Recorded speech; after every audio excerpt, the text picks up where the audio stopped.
Salut à tous, je voulais vous montrer un petit peu mon setup, pas setup mais comment moi je m'organise pour faire mon diamond painting. Alors déjà j'ai toute une portion de mon nouveau bureau que je suis très contente de l'avoir, oui ça se voit, qui est que pour lui presque, c'est-à-dire mon bureau, mon PC est là et le reste il est là. Là je ne m'étale pas normalement mais pour la vidéo je me suis étalée. J'ai sorti le backup comme on dit. Donc, à chaque nouveau travail qu'on reçoit, on reçoit des petites barquettes. À chaque fois, on va recevoir. Moi, je les garde, les petites barquettes, parce que des fois, quand vous avez des travails très minutieux, vous avez besoin de voir toutes les couleurs en même temps. Donc, voilà, je les garde. Je garde aussi la cire en plus. Je garde tous les petits stylets. Et j'avais acheté un set comme ça, avec plein de... Vous voyez, il n'est jamais utilisé parce que je ne les utilise pas en fait. Mais bon, à l'époque, je les avais pris. J'ai des pinces aussi. Alors, ça ne veut pas rentrer. Bon, je rentrerai plus tard. J'ai des pinces comme ça. À chaque fois aussi, on reçoit des pinces comme ceci. Certains, on les reçoit généralement quand on fait du carré.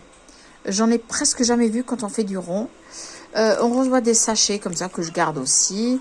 Je me suis pris de la cire en plus. Vous savez, c'est la cire qu'on met au bout, comme ça.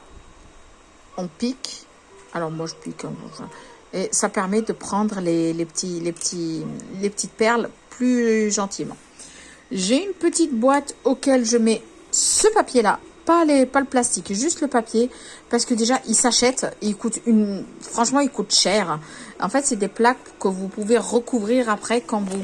Par exemple, là, quand je vais me lever... Je vais recouvrir ce qui reste. Je vais mettre un petit papier comme ça pour éviter que la colle sèche. Généralement, ça sèche pas. Mais voilà. Il vous faudra un cutter pour couper justement des lamelles. Moi, je vous conseille de couper au moins de 10 cm. C'est-à-dire là, ici, sur ce travail-là, j'en ai 1, 2, 3, 4. J'ai 4. J'ai divisé et j'y vais jusqu'à à peu près ici. En 4. Et je fais à chaque fois un seul. Et je fais...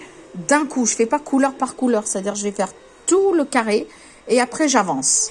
Moi, je préfère travailler comme ça. Donc, j'ai investi dans des petites boîtes comme ça, ainsi que dans une Dymo. Et en fait, je vais imprimer les caractères qui sont là.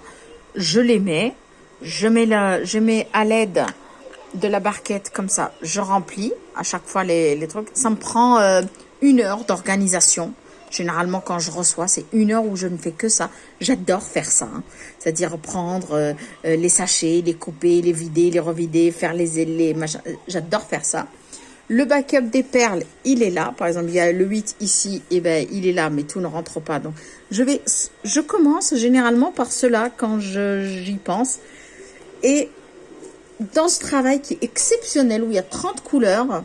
J'en ai 2 de plus, mais j'ai pas assez de boîtes, donc je les ai mis dans des sachets et j'attends que, je fais comme ça. Ah, on va pas en racheter un autre, ça sert à rien.